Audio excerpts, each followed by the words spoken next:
رضا آوے دامن دی ہوا دینا لجپال نبی میرے درداں دی دوا دینا جدوں وقت رضا آوے دامن دی ہوا دینا میں نعت تیری پڑھنا میں ذکر تیرا کرنا میں نعت تیری پڑھنا میں ذکر تیرا کرنا اس ذکر دی برکت نال اس ذکر دی برکت نال میری قبر وسا دینا لجپال نبی میرے درداں دی دوا دینا اور سرکار دی محفل وچ جھولیاں بچھا بیٹھے سرکار دی محفل وچ جھولیاں بچھا بیٹھے لج رکھنی وے لج پالا لج رکھنی وے لج پالا خالی نہ اٹھا دینا لج پال نبی میرے درداں دی دوا دینا دل روندا اے آقا جان لوکی مدینے نو دل روندا اے آقا جان لوکی مدینے نو ہن سانوں وی اے آقا دربار وکھا دینا لجپال نبی میرے درداں دی دوا دینا جدوں وقت رضا آوے دامن دی ہوا دینا اور آسی دی تمنا ہے رب آکے مدینے وچ آسی دی تمنا ہے رب آکے مدینے وچ بھاویں طیبہ دے کتیاں دے پیراں چ بٹھا دینا لجپال نبی میرے درداں دی دوا دینا جدوں وقت رضا آوے دامن دی ہوا دینا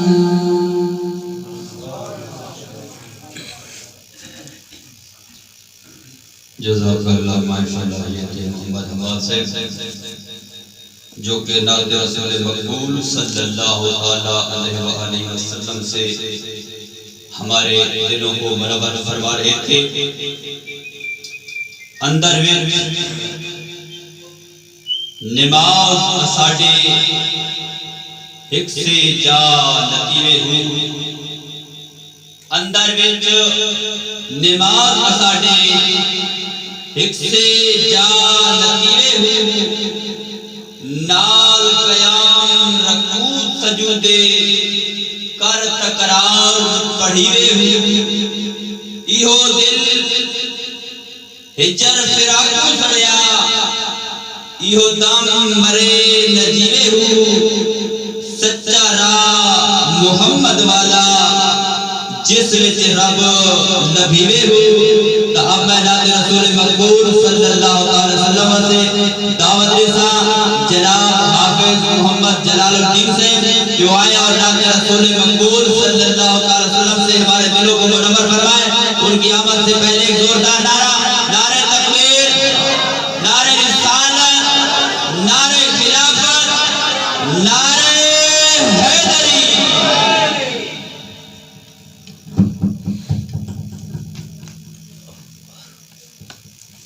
اعوذ باللہ من الشیطان الرجیم بسم اللہ الرحمن الرحیم. بابا زبان پڑھیے صلی اللہ علیہ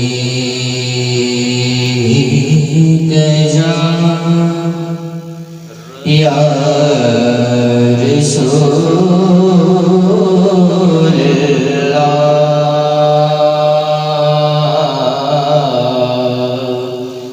وسلم علیکہ یا حبیب اللہ. مل کے پڑھیے صلی اللہ علیہ یا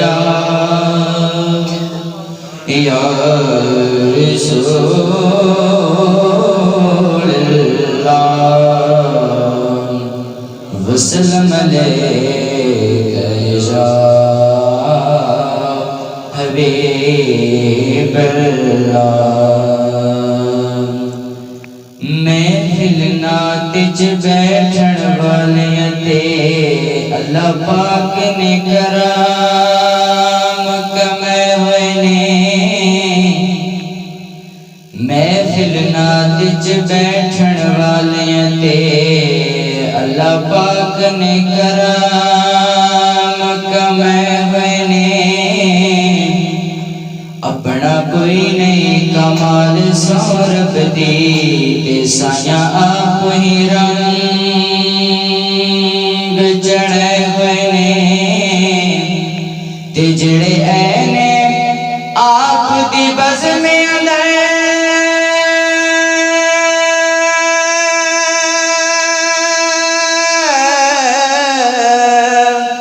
لجپالاں دے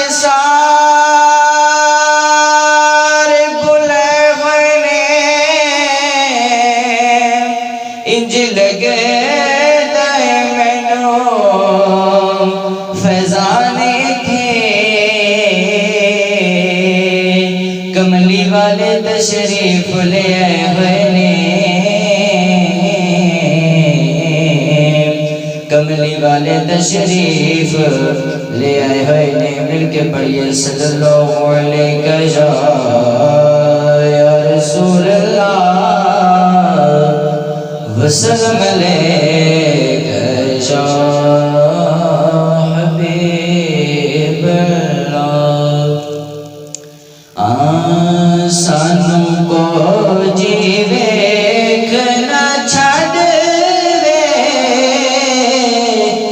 مل کے پڑھیے سانوں کو جی ویکھنا چھڈ دے. تو سنبھلے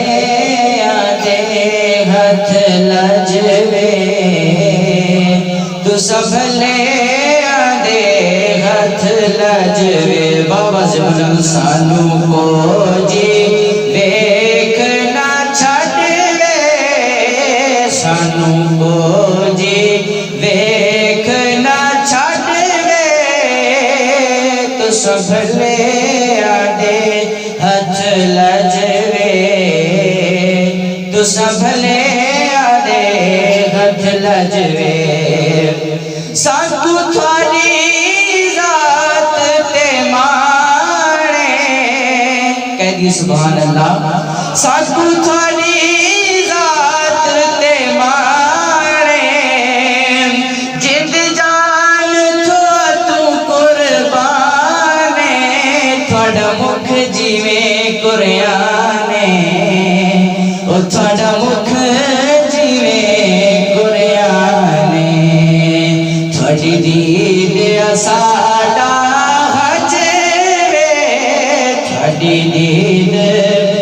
سادہ حج وے تو سب لے آدے ہتھ لجوے تو سب لے آدے ہتھ لجوے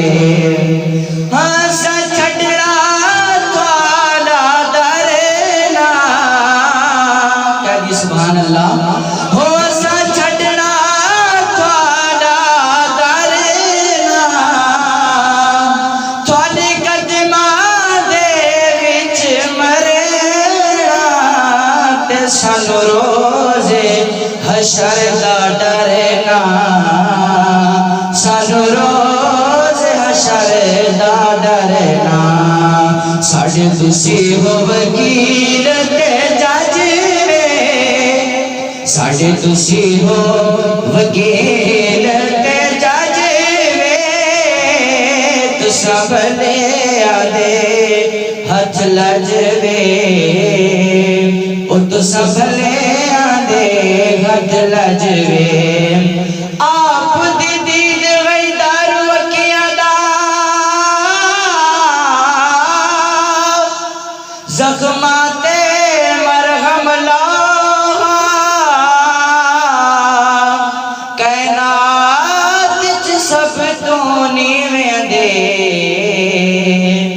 کدی گھر تشریف لیو آپ دے ہجر وچ تاں پتھر بھی نہیں چر دے نہ سانو انج تڑپا میری اکھیاں نو نہ لین سمجھ کے او توڑے پیراں دے وچ پاؤ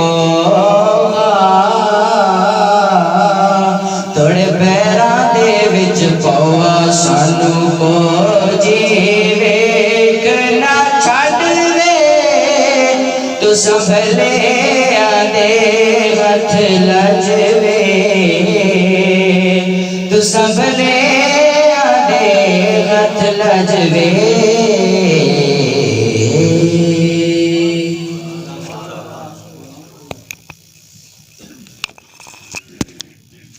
جزاک اللہ ماشاءاللہ محمد جلال الدین صاحب جو کہ نعت رسول مقبول صلی اللہ علیہ وسلم سے ہمارے دلوں کو منور فرما رہے تھے صلی اللہ علیہ یا رسول اللہ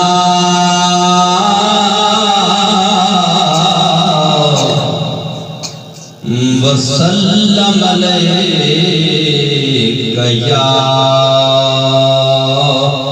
حبیب اللہ ڈٹھے برق قرآن دے پھول سرے تیری شان جیا نہ کوئی ہور ڈٹھا سیدی یا رسول اللہ یا حبیب اللہ ڈٹھے برق قرآن دے پھول سرے تیری شان جیا نہ کوئی ہور ڈٹھا تیری شان دا کرے مقابل جو ان عاشق نے اصلی چور ڈٹھا کوئی دور آکھے کوئی بشر آکھے ہر جا پیدا یہ شور ڈٹھا اللہ والے اگل بکا چھوڑی انہا ہور ڈٹھا اساں ہور ڈٹھا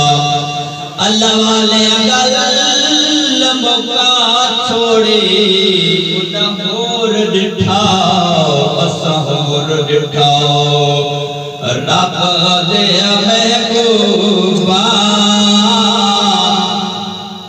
تیری خلق دیوانی ہے اور رب دے محبوبا تیری خلق دیوانی ہے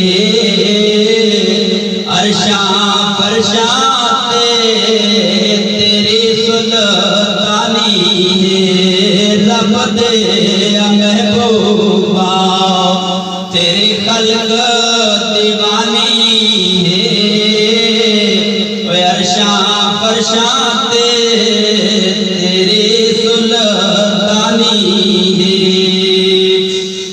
صدقے مدنی دے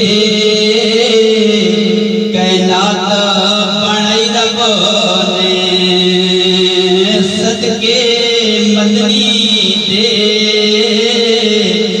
کائنات بنائی رب نے اپنے یار لئے اے بزم سجائی رب نے 14 طبقات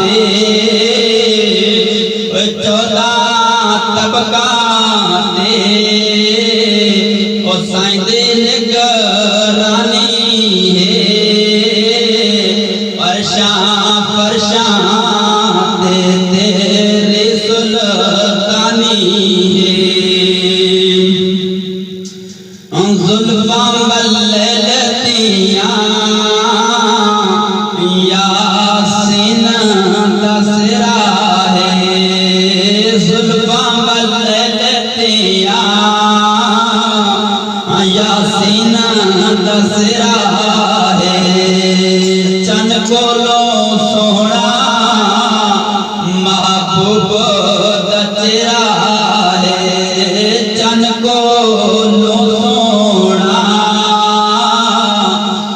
محبوب دچرا ہے بدوہاتا مکھڑا ہے بدوہاتا مکھڑا ہے وال فجر پیشانی ہے رب دے محبوبا تیری خلق دیوانی ہے شانہ اچیاں نے سونے رب دے یار دیاں ریساں کون کرے مدنی دل تار دیاں شانہ اچیاں نے سن رب دے یار دیاں ریساں کون کرے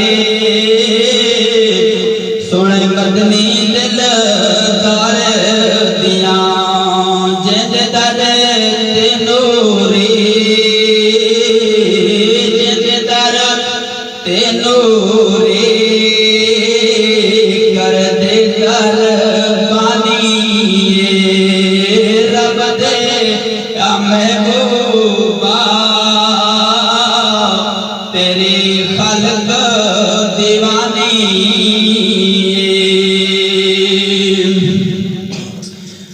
پاک قرآن اندر پیارا کو فرمدا ہے پڑھ کے ویکھ لیو پیا صاف دسدا ہے پاک قرآن اندر پیارا کو فرمدا ہے پڑھ کے ویکھ لیو پیا صاف دسدا ہے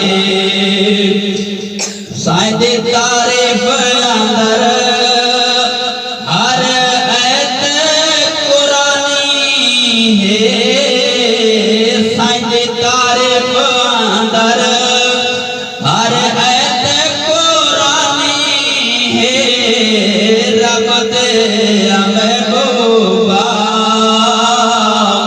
تیری خلق دیوانی ہے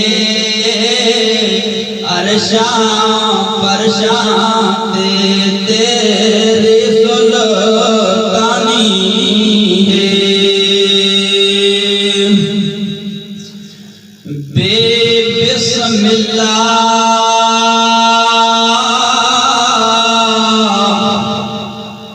اسام اللہ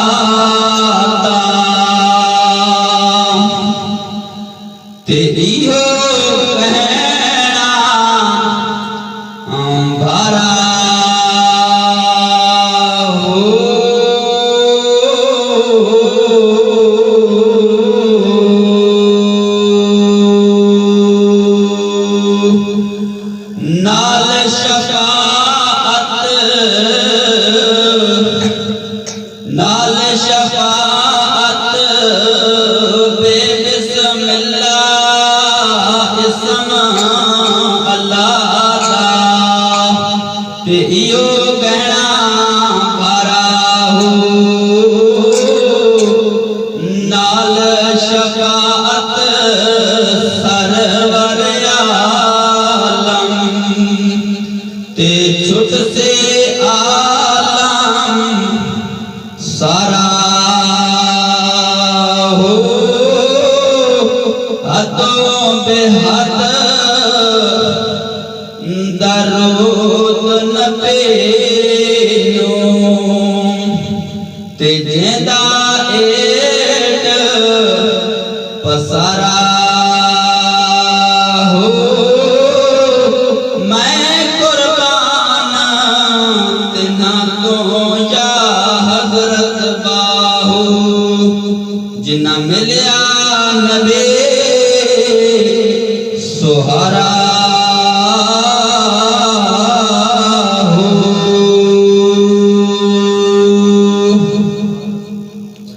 اب میں بلا تاخیر خطاب واسطے دعوت سان حضرت علامہ مولانا محمد سعید مصطفیٰ صاحب ان کی آمد سے پہلے ایک زوردار نعرہ تکبیر، نعرہ رسالت، نعرہ خلافت، نعرہ حیدری۔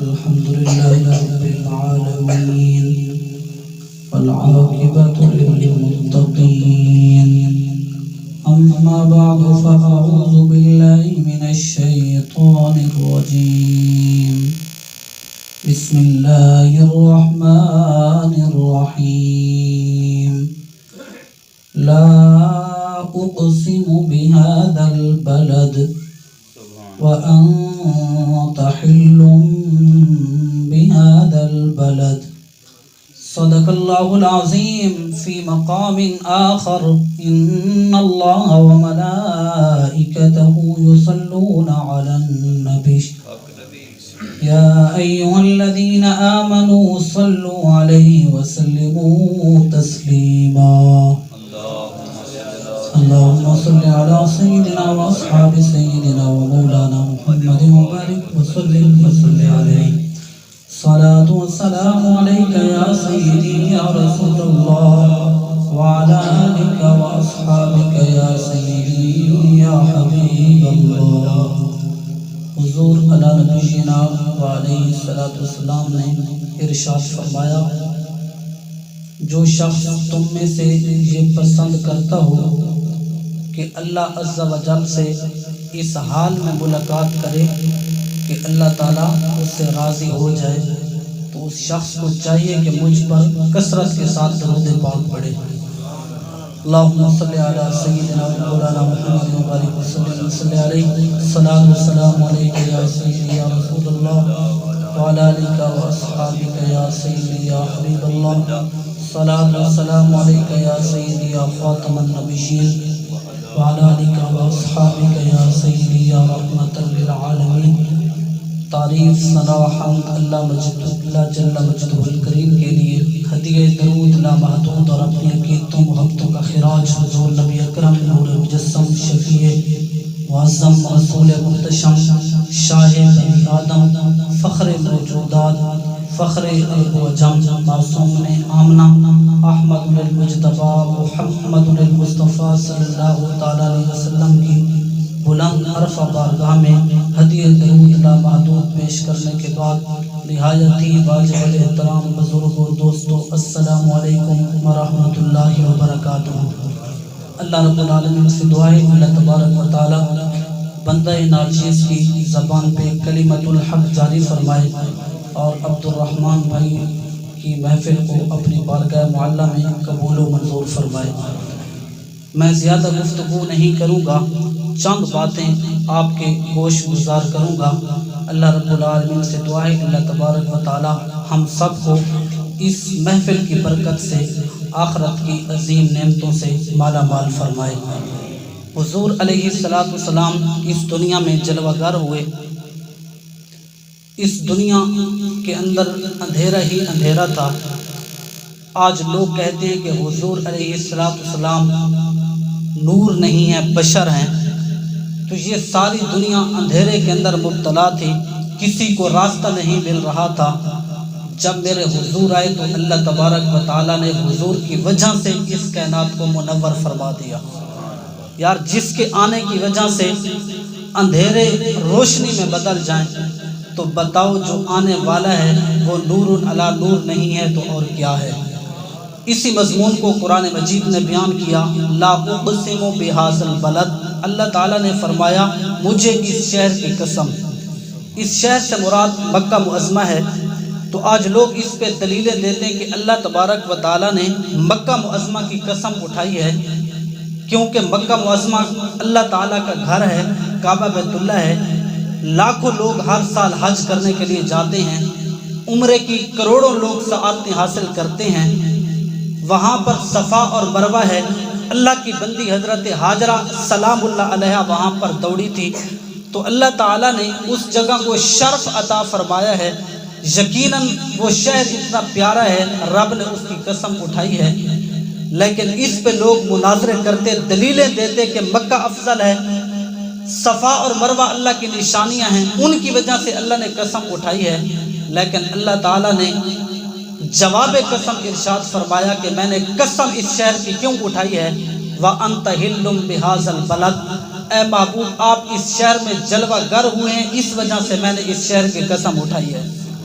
تو جہاں پر میرے محبوب علیہ السلام کے قدم لگے تو اللہ تبارک و تعالیٰ نے حضور کے آنے کی برکت سے، ولادت کی برکت سے اللہ نے اس شہر معظمہ کی قسم اٹھائی ہے۔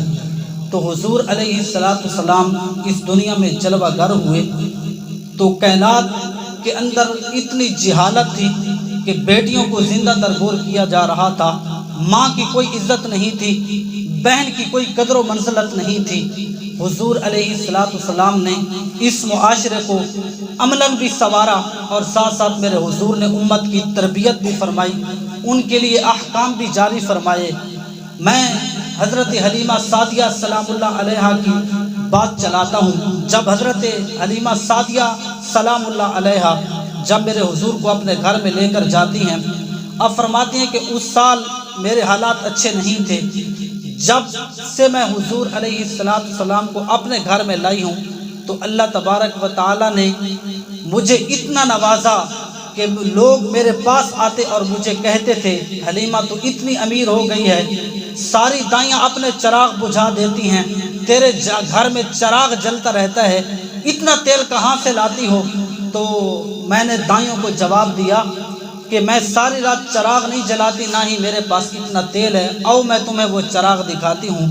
تو ساری دائیوں کو سامنے لے کر آئی اور حضور علیہ السلام کی طرف اشارہ کر کے کہا ما کننا نحتاج الی السراج من یوم اخذناہ، اے دائیوں مجھے کہتی ہو کہ آج سے تمہارا گھر روشن ہے، تم رات کو چراغ جلاتی ہو، جب سے یہ میں محمد لے کر آئی ہوں مجھے چراغ جلانے کی ضرورت ہی نہیں ہے۔ تو حضور علیہ السلام نے جب اپنا قدم مبارک رکھا، حضرت حلیمہ سعدیہ سلام اللہ علیہا کو مالا مال کر دیا۔ جب حضور علیہ السلام کچھ بڑے ہوئے، اپنی بہن حضرت شیمہ رضی اللہ تعالی عنہ کے ساتھ بکریوں کو چرانے کے لیے تشریف لے جاتے ہیں۔ دوپہر کا وقت تھا اور سخت دھوپ تھی، حضرت حلیمہ کو خبر نہیں تھی۔ حضرت بی بی شیمہ حضور علیہ السلام کو اپنے ساتھ لے کر جاتی ہے۔ جب چراگاہ کی طرف جاتی ہیں تو بکریاں اس دن چراگاہ کی طرف جاتی ہیں، چارہ بھی اچھا ہے لیکن بکریوں کی نگاہ مصطفیٰ پر ہوتی ہے، اس دن چرتیاں نہیں ہیں۔ جتنی بھی بکریاں تھیں، جانور تھے، ان کی توجہ حضور علیہ السلام کی طرف تھی۔ جب حضرت شیمہ رضی اللہ تعالیٰ عنہ واپس آتی ہیں، والدہ ماجدہ غصے میں آ جاتی ہیں، ڈانٹتی ہیں، اے شیمہ، اتنا سخت دھوپ کا موسم تھا اور حضور علیہ السلام ابھی بچے ہیں، نازک بدن ہے، تو نے مجھ سے اجازت نہیں لی اور میرے بیٹے کو ساتھ لے کر گئی۔ تو بیٹی نے کہا، اے حلیمہ، اے میری والدہ محترمہ، سن، میں اپنے ویر کو جب وہاں پر لے کر گئی تو میں نے ایک عجیب منظر دیکھا کہ جہاں میرے حضور جاتے تھے بدل کا ایک ٹکڑا تھا میرے حضور پہ سایہ کرتا، بادل آ جاتا دھوپ سے حضور علیہ السلام کی حفاظت کرتا۔ حضرت حلیمہ سعدیہ نے فرمایا، اے شیمہ سچ بتا۔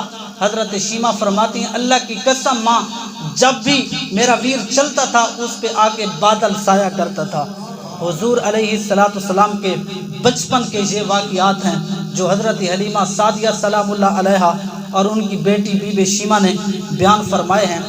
حضور علیہ السلام نے ہر کسی کا حق ادا کیا ہے اور دنیا کو عملاً اس چیز کا بتایا ہے کہ یتیم کی قدر و منزلت کیا ہے، اولاد کے حقوق کیا ہیں۔ تو دوستو، حضور علیہ السلام نے والدین کے حقوق بھی بیان فرمائے ہیں اور ساتھ ساتھ میرے حضور نے اولاد کے بھی حقوق بیان فرمائے ہیں۔ ممبر و محراب پر آپ نے کافی واقعات والدین کی شان اور عظمت کے متعلق سنے ہیں، لیکن آج میں آپ کو اولاد کے حقوق بتانا چاہتا ہوں کہ اولاد کے بھی کچھ ماں باپ پر حق ہیں۔ سب سے پہلا جو باپ کے اوپر حق ہے وہ یہ ہے کہ سب سے پہلے معاشرے کے اندر اچھی ماں کا انتخاب کیا جائے۔ جب ماں اچھی ہوگی تو حضرت امام حسین رضی اللہ تعالیٰ عنہ کا کردار آپ کے سامنے ہے۔ 22,000 کی فوج ہے، سامنے لشکر ہے، ایک تنہا بندہ ہے، ان کے سامنے ڈٹ جاتا ہے۔ وجہ کیا تھی؟ حضرت امام حسین کے اندر خون کس کا تھا؟ حضرت فاطمہ الزہرا سلام اللہ علیہا کا تھا۔ جب مائیں مقدس ہوتی ہیں تو بیٹے حضرت امام حسین جیسے پیدا ہوتے ہیں۔ جب ماں کی تربیت اچھی ہوتی ہے، حضرت سری سکتی رحمۃ اللہ علیہ پیدا ہوتے ہیں۔ جب ماں کی تربیت اچھی ہوتی ہے، بیٹا غوث جلی پیدا ہوتا ہے۔ جب ماں کی تربیت اچھی ہوتی ہے، بیٹا فرید الدین گنج شکر پیدا ہوتا ہے۔ یار بابا فرید الدین گنج شکر کا واقعہ آپ نے نہیں سنا؟ آپ کی والدہ بیان فرماتی ہیں، جب میرے پتر بابا فرید کے دن نماز پڑھنے کے آئے تو میں نے اپنے بیٹے کو کہا، اے میرے بیٹا، مصلی بچھاؤ اور رب کے حضور سجدہ کرو، نماز پڑھو۔ تو عرض کرتے ہیں، امی جان، اگر میں نماز پڑھوں تو اللہ مجھے کیا عطا فرمائے گا؟ تو امی فرماتی ہے، اے میرے بیٹا، جب تو نماز پڑھے گا اللہ تجھے شکر کی پڑیاں عطا فرمائے گا۔ حضرت بابا فرید الدین گنج شکر رحمۃ اللہ علیہ کہتے ہیں، ٹھیک ہے، پھر تو میں نماز نہیں چھوڑوں گا۔ وضو کرنے کے لیے جاتے ہیں، والدہ محترمہ مصلی بچھاتی ہے، اس کے نیچے شکر رکھ دیتی ہے۔ جب بیٹا نماز پڑھتا ہے، مصلی اٹھاتا ہے، نیچے شکر موجود ہوتی ہے۔ اس طرح سلسلہ چلتا رہا، بابا فرید نمازیں پڑھتا رہا۔ ایک دن ایسا بھی زندگی میں آیا، والدہ گھر پر موجود نہیں تھی، کہیں باہر چلی گئی۔ نماز کا ٹائم ہوا، بابا فرید الدین گنج شکر روٹین کے مطابق وضو کرتا ہے، مصلی بچھاتا ہے، نماز پڑھتا ہے۔ والدہ ادھر سے کوشش کرتی ہے کہ میں جلدی گھر پہنچ جاؤں، کہیں میرا فرید نماز پڑھے، مصلی اٹھائے، نیچے شکر موجود نہ ہو، میرے فرید کا کہیں نمازوں سے دل ٹوٹ نہ جائے۔ والدہ بے ساختہ گھر کی طرف رغبت کرتی ہے۔ جب گھر پہنچتی ہے تو کیا دیکھتی ہے؟ حضرت بابا فرید الدین گنج شکر مسکرا رہے ہیں۔ جب والدہ نے پوچھا، اے میرے بیٹے، نماز پڑھی ہے؟ تو بابا فرید نے مسکرا کر کہا، ہاں ماں، میں نے نماز پڑھ لی۔ تو ماں نے فرمایا، پھر شکر ملی ہے؟ تو بابا فرید نے فرمایا، ہاں ماں، آج سجدے کی لذت بھی اور طرح کی تھی، شکر کی لذت بھی اور طرح کی تھی۔ تو جس وقت مائیں ایسی تربیت کریں گی تو بیٹا زمانے کو فرید الدین گنج شکر ملے گا۔ جب ماں باپ کی تربیت غلط ہوتی ہے تو پھر اولاد اگر فرم بردار نہیں ہوتی تو پھر دعا سے کام نہیں چلتا، پھر اس سے کام چلتا ہے کہ والدین اولاد کی جو تربیت ہے وہ اچھی کریں۔ میرے حضور علیہ السلام نے اس معاشرے کو والدین کے حقوق بھی بتائے ہیں۔ میرے حضور نے فرمایا، جب اولاد کی تربیت کرو تو 3 چیزوں کا خیال رکھو، 3 چیزوں کا ان کو ادب سکھاؤ، 3 خصلتیں سکھاؤ۔ یا رسول اللہ، کون سی خصلتیں ہیں؟ میرے حضور نے فرمایا، حب نبیکم، سب سے پہلے جو ان کو چیز سکھانی ہے وہ اپنے نبی کا پیار سکھانا ہے۔ جب بیٹے کے سینے میں حب نبی ہوگا تو پھر وہ بیٹا کسی کے سامنے جھکے گا نہیں، اور حضور علیہ السلام کی عزت اور ناموس پہ پہرا دینے والا ہوگا، حضور کا غلام ہوگا، حضور کا عاشق پیدا ہوگا۔ اور میں تمہیں حضرت ام عمارہ سلام اللہ علیہا کی کہانی سناتا ہوں۔ ام عمارہ رضی اللہ تعالیٰ عنہ حضور کی صحابیہ ہیں۔ ان کا ایک بیٹا ہے جس کو دنیا حبیب بن زید کے نام سے یاد کرتی ہے۔ حضرت حبیب بن زید رضی اللہ تعالیٰ عنہ کون ہیں؟ مسیلمہ کذاب نے جب جھوٹا دعویٰ کیا کہ میں اللہ کا نبی ہوں، سامنے حضرت حبیب بن زید کھڑا ہے، حضرت حبیب بن زید کو کہنے لگا مسیلمہ کذاب کہ تو کہہ دے کہ میں اللہ کا رسول ہوں۔ حضرت حبیب بن زید نے فرمایا جس زبان سے میں محمد کو نبی کہہ چکا ہوں کسی اور کو میں نبی نہیں کہہ سکتا، میرے لبوں پہ حضور کے علاوہ کسی کا نام نہیں آئے گا۔ جس وقت اس کو مسیلمہ کذاب ستاتا ہے، تکلیفیں دیتا ہے، اور اس کو کہتا ہے اگر تو نے مجھے رسول نہیں کہا میں تیرا ہاتھ کاٹ دوں گا۔ حبیب بن زید نے کہا یہ تو ایک ہاتھ ہے، میرے دوسرا ہاتھ بھی موجود ہے، تو دونوں ہاتھ کاٹ دے۔ جس زبان سے محمد کی تصدیق کر چکا ہوں کسی اور کا لبوں پہ نام نہیں آئے گا۔ حضرت حبیب بن زید کا ہاتھ کاٹ دیا جاتا ہے۔ پھر حضرت حبیب بن زید کو کہا جاتا ہے کہ تو کہہ دے کہ مسیلمہ کذاب اللہ کا نبی اور رسول ہے۔ حضرت حبیب بن زید نے کہا میں محمد صلی اللہ علیہ وسلم کی تصدیق کر چکا ہوں، میں کسی جھوٹے کو نبی نہیں مانتا۔ دوسرا ہاتھ بھی حضرت حبیب بن زید کا کاٹ دیا جاتا ہے۔ اس طرح دایاں پاؤں بایاں پاؤں کاٹ دیا جاتا ہے۔ پھر آپ کی کھال کو اس طرح جسم سے اتارا جاتا ہے جس طرح کہ آپ بکری کی کھال اتارتے ہیں۔ اس طرح حضور کے غلام کو ستایا گیا، لیکن پھر بھی زبان پر جو لفظ تھے وہ یہی تھے کہ خاتم النبیین حضور علیہ السلام کی ذات ہے۔ جب مائیں ام عمارہ جیسی ہوں، بیٹا حضرت حبیب بن زید جیسا پیدا ہوتا ہے، حضور کے غلام اور عاشق پیدا ہوتے ہیں۔ حضرت حبیب بن زید رضی اللہ تعالی عنہ کو جب اتنا انہوں نے ظلماً شہید کر کے جب والدہ کو اطلاع دی گئی کہ آپ کے بیٹے پر مسیلمہ کذاب نے ظلم کیا ہے، اس کے ہاتھ بھی کاٹے ہیں، پاؤں بھی کاٹے ہیں، کان بھی کاٹے ہیں، ناک بھی کاٹی ہے، اور جسم سے جو ان کے زخم ہیں وہ شمار نہیں ہوتے، جسم کی جو کھال ہے وہ ادھیڑ دی گئی ہے۔ والدہ فرماتی ہے میں نے اپنے بیٹے کو اسی دن کے لیے پالا تھا، میں نے اسی لیے تو اس کو دودھ پلایا تھا کہ حضور علیہ السلام کی ناموس پہ پیرا دے، ظالموں کے سامنے ڈٹ جانا لیکن حضور کے نام کی تصدیق نہیں چھوڑنے۔ تو جب مائیں اچھی ہوتی ہیں، بیٹے حبیب بن زید جیسے پیدا ہوتے ہیں، تو دوستو حضور نے فرمایا اپنی اولاد کو اپنے نبی کا پیار سکھاؤ۔ یہ حب نبی کیسے پیدا ہوگا؟ ہر سوموار کی رات کو اپنے گھروں کا ماحول بنایا جائے، درود شریف کی محفل منعقد کی جائے۔ اس کے ساتھ جو چھوٹے بچے ہیں وہ رغبت کریں گے، تسبیحات جب دیکھیں گے کہ والدین پڑھ رہے ہیں، بچوں کا بھی شوق ہوگا، دل میں جذبہ پیدا ہوگا۔ جب وہ فہم اور فراست حاصل کریں گے تو ان کے عقول کے اندر جو والدین نے بات بٹھائی ہے وہ یہ ہوگی کہ حب نبی یہ ہوتا ہے کہ اپنے نبی پر کثرت کے ساتھ درود پڑھا جائے۔ تو میرے حضور نے فرمایا اولاد کی سب سے پہلے جو تربیت کرنی ہے وہ یہ ہے کہ اپنے نبی کا پیار سکھاؤ۔ دوسرا میرے حضور نے فرمایا جو میری اہل بیت ہیں، میرے گھر والے ہیں، ان کا پیار اپنی اولاد کے سینوں میں ڈالو۔ تو حضور علیہ السلام کا پیار ڈالا جائے، جو حضور کی اہل ہے اس کا پیار ڈالا جائے۔ پھر حضور نے فرمایا اپنی اولاد کی تربیت کرو تو ان کے ہاتھ سے اخباریں چھین لو، ناول چھین لو۔ جو فیس بک دن رات چلا رہے ہیں ان کے ہاتھ میں آپ نے کمپیوٹر دے دیا ہے، یہ ان کی عمریں اور جوانی ضائع نہ ہونے دو، ان کے ہاتھ میں رب کا قرآن مجید دے دو۔ جب ان کے ہاتھ میں قرآن آئے گا تو قرآن کی آیتیں پڑھیں گے، وَقَضَىٰ رَبُّكَ أَلَّا تَعْبُدُوا إِلَّا إِيَّاهُ وَبِالْوَالِدَيْنِ إِحْسَانًا۔ قرآن تو یہ کہتا ہے کہ اپنے رب کی عبادت کرو، اس کے ساتھ کسی کے ساتھ اس کا کوئی شریک نہ بناؤ، اسی کی ایک ہو کر عبادت کرو، سب سے ٹوٹ کر اسی کے بن جاؤ۔ وَبِالْوَالِدَيْنِ إِحْسَانًا، ماں باپ کے ساتھ حسن سلوک کرو۔ جب بیٹا قرآن کی یہ آیتیں پڑھے گا آپ کو دعا کروانے کی ضرورت نہیں ہے۔ جب آپ نے اپنی اولاد کے سینے میں اپنے نبی کا پیار ڈالا ہے، اہل بیت کا پیار ڈالا ہے، قرآن مجید ان کے ہاتھوں میں دیا ہے، تو پھر کسی دعا کی ضرورت نہیں ہے، بیٹا خود بخود آپ کا فرما بردار بنے گا۔ دوسرا حضور علیہ السلام نے فرمایا کہ عورت کے ساتھ جو شادی کی جاتی ہے وہ 4 وجوہات کی بنا پر کی جاتی ہے۔ پہلی وجہ جو لوگ اور معاشرہ بناتے ہیں وہ یہ ہوتی ہے کہ اس کا حسن و جمال دیکھا جاتا ہے کہ عورت حسین کتنی ہے، خوبصورت کتنی ہے، تو حسن کو معیار بنا کر عورت کے ساتھ شادی کی جاتی ہے۔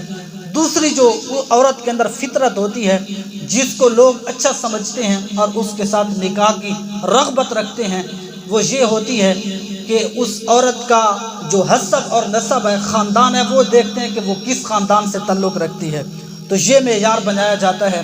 جو تیسری وجہ ہے، عورت کے ساتھ اس کے مال و دولت کی وجہ سے شادی کی جاتی ہے، اور چوتھی وجہ عورت کے ساتھ شادی کی جاتی ہے دین کی وجہ سے۔ تو حضور علیہ السلام نے فرمایا جو پہلی 3 وجہ ہیں، اس کا حسن و جمال نہ دیکھو، اس کا حسب نسب نہ دیکھو، اس کا مال و دولت نہ دیکھو، میں نبی تمہیں مشورہ دیتا ہوں دین والی کو اختیار کر لو، اللہ تعالیٰ ساری برکتیں گھر میں نازل کر دے گا۔ تو سب سے پہلے جو عورت کا دین ہے وہ دیکھنا چاہیے کہ وہ کس قدر حضور علیہ السلام کی شریعت کی پابندی کرتی ہے۔ حضرت فاطمہ الزہرا سلام اللہ علیہا رات کے وقت، سردیوں کی رات عبادت کرتی ہے، جس وقت آپ سر سجدے میں رکھتی ہیں تو صبح مؤذن اذان دیتا ہے تو اٹھ کر رب کی بارگاہ میں شکایت کرتی ہیں، یا اللہ تیری راتیں اتنی چھوٹی ہیں، تیری بندی کا ایک سجدہ پورا نہیں ہوتا، صبح ہو جاتی ہے، تو جب مائیں اتنے نیک ہوں گی، تہجد پڑھیں گی، تو بیٹا حسین ابن علی پیدا ہوگا۔ کربلا کے میدان کے اندر حضرت امام حسین رضی اللہ تعالیٰ نے جو قربانی دی ہے وہ زمانے کو یاد ہے۔ آخری وقت نماز نہیں چھوڑی، اس وجہ سے کہ ماں خاتون جنت ہے، فاطمہ الزہرا ہے، اور آپ نے اپنی آنکھوں پہ حیا کے پہرے بٹھائے تھے۔ ہر بیٹی کو یہی پیغام دیا ہے کہ جو میرے ساتھ محبت کرنے والی عورتیں ہیں، مائیں اور بہنیں ہیں، ان کو حضرت فاطمہ الزہرا یہ پیغام دے گئی کہ بازاروں میں ننگے سر نہیں گھومنا، اپنی آنکھوں پہ حیا کے پہرے بٹھانے ہیں۔ جب تم اپنے آپ کو پردے کا پابند کرو گی، پردے کو بوجھ نہیں سمجھو گی، تو اللہ تبارک و تعالیٰ تمہارے گھروں میں رحمت کے فرشتے بھیجے گا۔ تو اس لیے دوستو، جو رحمت کے آنے کے راستے ہیں، جو دروازے ہیں، وہ ہم نے بند کر دی ہیں، جس وجہ سے ہم زبوحالی اور پریشانی کا شکار بن چکے ہیں۔ تو اس لیے حضور علیہ السلام کا جو محفل میلاد ہے، اس کی جو برکات ہیں وہ تو بے شمار اور لامحدود ہیں۔ کسی نے حضرت امام حسن بصری رضی اللہ تعالیٰ عنہ سے پوچھا کہ آپ بتائیں کہ حضرت محمد الرسول اللہ صلی اللہ تعالیٰ علیہ وسلم کے میلاد پر کتنا خرچ کیا جائے تو فضول خرچی نہیں بنے گی؟ تو حضرت امام حسن بصری رحمۃ اللہ علیہ نے فرمایا، تم پوچھتے ہو کہ حضور کے محفل میلاد پر کتنا خرچ کیا جائے فضول خرچی نہ بنے، میں تو کہتا ہوں کہ اللہ مجھے احد پہاڑ کے برابر سونا عطا کرتا، میں سارا محفل میلاد پہ خرچ کر دیتا۔ تو جو محفل میلاد کی برکات ہیں وہ بے حد اور بے شمار ہیں، لیکن جو محفل میلاد کا مقصد ہوتا ہے اس کو سمجھا کرو۔ تو حضور علیہ السلام کی محفل میں اگر آنا ہے تو اس چیز کا لحاظ رکھا کریں کہ جو صاحب درود ہے، جو صاحب قرآن ہے، اس نے اپنی امت کو پیغام کیا دیا ہے۔ اور میں تمہیں حضرت امام شافعی رحمۃ اللہ علیہ کی والدہ کی کہانی سناتا ہوں۔ حضرت امام شافعی رحمۃ اللہ علیہ کو والدہ محترمہ نے حضور علیہ السلام کی حدیث سیکھنے کے لیے بھیجا۔ جب حضرت امام شافعی رحمۃ اللہ علیہ بہت بڑے عالم بن جاتے ہیں، سینے میں حضور علیہ السلام کی حدیث کا نور آ جاتا ہے، تو لوگوں نے آپ کی بڑی خدمت کی، اشرفیاں دیں اور کچھ اونٹ آپ کو عطا کیے گئے۔ جب آپ واپس آئے تو پورا پروٹوکول تھا اور آپ کے سامنے اونٹ تھے۔ جب گھر سے گئے تھے، والدہ نے 2 یمنی چادریں آپ کو دی تھیں۔ جب واپس آئے، والدہ محترمہ 10-12 عورتوں کو ساتھ لے کر بیٹے کا استقبال کرنے کے لیے کھڑی ہے، اور آپ کی جو خالہ تھی وہ بھی ساتھ تھی۔ جب حضرت امام شافعی رحمۃ اللہ علیہ نے اپنی والدہ محترمہ کو دیکھا، اونٹ سے کود پڑتے ہیں، والدہ کے گلے لگ جاتے ہیں۔ کئی سالوں سے بچھڑا ہوا بیٹا تھا، ماں کی ممتا کے اندر بھی بلا کا پیار تھا۔ جب دونوں نے محبت کی باتیں کی، والدہ محترمہ نے جب بیٹے کو دیکھا کہ 7 اونٹ ہیں، اشرفیاں ہیں، اتنے خدام ہیں، اپنی خالہ کے ساتھ حضرت امام شافعی رحمۃ اللہ علیہ نے ملاقات کی اور اس کے ساتھ پیار کی باتیں کی، تو دیکھا کہ والدہ ایک کونے پر بیٹھی ہے۔ حضرت امام شافعی رحمۃ اللہ علیہ والدہ کے پاؤں میں گر جاتے ہیں، پوچھتے ہیں امی جان آج خوشی کا دن ہے، آپ الگ بیٹھی ہیں،